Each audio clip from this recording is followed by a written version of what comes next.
What up? It's your boy T-Bird here in the reaction. Today is Wrestling Wednesday. So about to react to some video. Most gonna be dedicated to the late great Jon Huber, aka Luke Harper, aka Brody Lee. So kicking things off, I'm gonna react to a video from WWE. This is called Harper's. This is about Luke Harper's journey from Indie Darling to Bludgeon Brother. So this is from WWE itself, though. So without further ado, let's take a look at the journey of the late great Jon Huber, aka Brody Lee, aka Luke Harper. So I'm gonna minimize this so I have some room for the video. So do a little more minimize, I guess. There we go. All right. So without further ado, let me get myself together as well too with the screen. Let's check it out.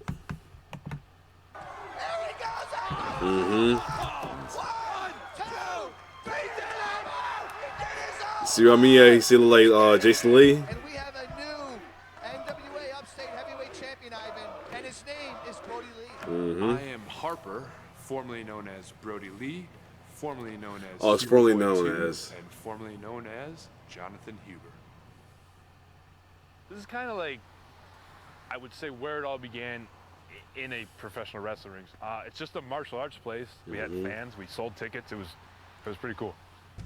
We would. Oh, this part of that formerly known as video. And the first couple, we would just wrestle the guys that we knew, and then from there, as time went on, of course, professional wrestling just allows you to mix and mingle, and then we all became friends. We all decided what we wanted. He was a slimmer too. That was just to be in a ring. Hey man, how are you? Good to see you, man. Welcome back. Good to see you. Good to see you How too. are you? Oh my God. Wow. Crazy. It's been a whirlwind tour. Owner. Holy cow, yeah. Congratulations. Thank you man. very much, That's man. fabulous on your success. Thank you for your Very proud of you, access. man. It's This is where it started. fantastic. I know that you're gonna Oh, bring dude. back memories Oof, of pulling out. I was shaking. So this is literally where we put the ring right here. Yeah, we'd open up this door. So we'd open up this, put the ring here, we'd dress back there, and we'd have an entranceway. We'd have curtains hung. Yep. You guys would come through the door. Yep. And this would be all chairs on Lit the up. side. Yep, chairs over there, mostly full for the most part. I And see the old pulley up there. Wow. We used to pull up the lit sign that said Rock City Wrestling. Oh shit. we had no idea what we were doing. Luckily, he kind of was there to guide us, because we just wanted to get in the ring and wrestle, and we didn't care about the people. We didn't care about anything. But then he kind of said, "Hey man, we can put people here and they'll watch you. You know, give these to your friends and family." And we said, "Okay." So then they started coming. When I was here in this venue, it was just kind of like a fun thing to do, but not in my wildest dreams did I think that this was going to be a job for me. Wow. Friday night, sometimes we do about, on an average, about 150 to 200 spectators. And in here, because it was only the two sides, and you'd have people standing on the window. It was awesome. Yeah. Great. Yeah. So it's Huber Boy 2 here. Huber Boy number 2. I was Huber Boy 2. Huber Boy 1 is a chemist. He was also a referee. He was supposed to be a wrestler. He took one choke slam and said, "Maybe this isn't for me. I'll be a referee." And all the other Huber Boys were never really spoken of. Oh wow. Because the problem was we only had 2, and we didn't know what to do after that. Damn. Huber Boy 2 is just Wow, he looked just like. be fun loving. Go backward. Like remember, see this is what I tell you right here. He looked just like Jason Lee right there. He looked like JasonLee. That's why he named himself as that. He looked exactly like Jason Lee, almost like a tall version of Jon him. Huber, goofy, fun loving, in a singlet and shorts, and literally just me being me. I was told quickly to change my name and to change my character, that I'm so big that you're wasting something. I was like, oh, come on, guys, you know. Thought they were idiots. They might have been onto something. I'm super proud of Rochester, and I'm super proud of what Rochester is and what Rochester represents. I always wanted to be here. I kind of wanted to, instead of leave Rochester, I would prefer to have people associate Rochester with me and bring Rochester up. So I actually did leave and go to Florida for 2 years to go to developmental Tampa for a year, Oh, and then okay. Orlando for a year, and then we came back because I love it here, and Rochester is a very special place. Upstate Pro Wrestling. Wow. This is where I spent probably about 75% of my time between 2007 and 2011. My shoes are still up there. To see like almost like a measure of what, I guess you can't measure what happened in here, so if that's as close as it gets, like that's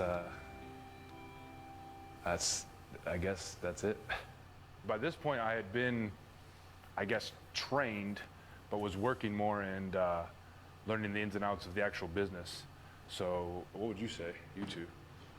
I mean, just honing, at that point, you're just kind of honing what you wanted to be, your vision. I mean, I used to remember, you know, that you'd be a big man, but you wanted to be a little dude. For me personally, riding the road with them, there were often times where you'd have a 4 o'clock conversation. Former on the wrestler, ride Kevin home where Kevin Dunn. No, John Kevin would Dunn. say, I'm never going to get the chance. I'm never going to get a break from these guys. And we kept telling him that he has size, he has agility. Someone's eventually going to see they it. say his agile was high. I grew leaps and bounds, and this guy put me in the ring with people every month. That's what literally is the thing that bumped me to the next level. Wow. That and watching these guys work on the road to Ring of Honor, that stuff is what made me more than what I was then, I guess. Well, Brody Lee was born in a diner. The name is derived from looking like Jason Lee and Mallrats. His name is Brody Bruce, so Brody Lee. 2007, I went to Chikara and was asked by Mike Quackenbush to change my character, not my name, Brody Lee's cool, but to change into a dirty, roving truck driver type character that got lost on the roads, and here he is. He's this big, burly badass. I was open to it. It was terrifying because I was definitely in a comfort zone, definitely happy with what I was doing. So for someone to ask me to change my gear, first off, I thought, that's not what professional wrestlers wear. Once that kind of happened, that's where wrestling became more of a business and a reality to me of what it was, and when the bigger and bigger things started coming when the character changed. Oh, wow. I did extra work for the WWE, and I remember like the last time we did it in Buffalo, I said, you know what, I'm not gonna go to the ring and work out, because I literally thought, I'm just here to fill a spot on a paper. And I was home by the time Raw started, and I thought, like, this is it. This is the closest I'm ever gonna get. Wow. Then, I dislocated my patella on a Dragon Gate USA show in New York City. Drove home. My wife, she said, "Hey, actually, I have to tell you something." I was like, "Oh, what's up?" She's like, "Oh, I'm pregnant." So now I have a busted leg. My wife is pregnant. A day later, I was told I lost my job. That week, I like to say, defined me as a person more than anything that's ever happened before or could happen. That was one of my lowest lows, but at the same time, I had a child on the way, so one of my highest highs. But I didn't know how to react or how to deal with any of that yet. Of course, at that time, Johnny Ace calls. Oh, wow, here we go. You know, we want to hire you. I said, he got to do the voice too. it's a message though. So Every guy do the voice. Going back to this number, 203, phone cuts out. I call Cesaro and I said, please tell me you have Johnny Ace's number. Oh yeah, because he was cool as Cesaro. When he's Claudio. Hey Johnny, this is Jonathan Huber. You just called me. Phone cuts out. And I'm like, oh my God, oh my God. So of course I call Johnny back, no answer. And I'm freaking out. Wow. And of course 2 minutes later, there's the call and he said, yeah, you know, we want to hire you and da-da-da-da. And then, so everything was cool. Sitting at NXT TV, and then I became the first son of the Wyatt family on TV, and then Rowan was added and we became a tag team. We did a match at NXT and got pulled in the back. Hunter said, I just want to tell you guys that you guys are going on the road. I just remember the feeling of, oh my God, I did it. I did it. Yep. I remember when they first came out, like, oh, I finally came out. I've been hearing about them on NXT for a while, and then I like, wow, they are. It's cool to me to see, because at the time, I was skeptical about watching NXT at the time, because it was on Hulu, it wasn't on the network yet, and I was skeptical about screen. I was not skeptical about NXT. I was skeptical about getting a streaming service at the time. So that's why, and here I am with streaming, like Google's a streaming service now. Before I was skeptical, but now I got like tons of them. But yeah, and that's why I ain't watching NXT as much. But I follow as much as I can on the WWE website to follow the wrestlers they picked up and all that. Especially if I seen somebody I know. Especially since I was following SCW because of the NXT show they had before with the competition show. But yeah. And I hold on to so much stuff from my wrestling that I have the card from when I wrestled Undertaker. I have posters. I have all the posters we've been on. I have all my figures. And I have them not for me, but someday I maybe want to hand them to my son and say, hey, here. And if he wants it or not, but I've been given the opportunity to give that to him. Oh, he's been going on rolling for a while. He's one of the biggest fans in the world. So for him to be able to see what I've done and the person that it's made me, damn, tear up his soul. I can't really describe it. It's I guess if I had a goal in life, it was to be as good a dad as my dad. Oh, he looks just like it. He looks like exactly like his dad. Oh man, I figured he's tearing up.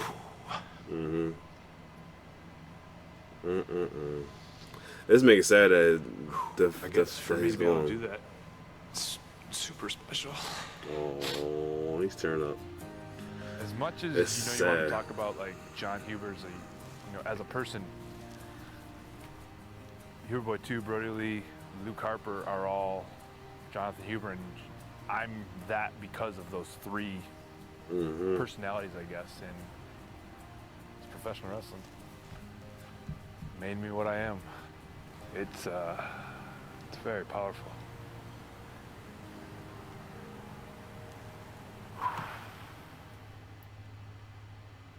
Wow. Ah man, that's even like made me think about it even more sad though. And shout out to baby Brody Lee Jr., his son, who was going to be he developed a matchup, the lineup for a special Brody Lee tribute show for an AEW to come on this one. I think it's going to be this Wednesday thing, and he set the matches of everything. Pretty much, he made the Dark Order faces for the night, which is pretty awesome. It's honorable though as well too, to have his daddy's table to be the good guys for this night. And he put together some good matches together as well too. But yeah, John came a long way from that. You see it right there. They ain't show like CZW and many other stuff as well too, because like WWE have their ways with like showing other companies like that. But RIP Jon Huber, Brody Lee, Luke Harper, how you want to call him, Huber number 2. What a year. Anyway, if you like my reaction, like, share, subscribe to my YouTube channel. It's your boy T-Bear signing off. One love.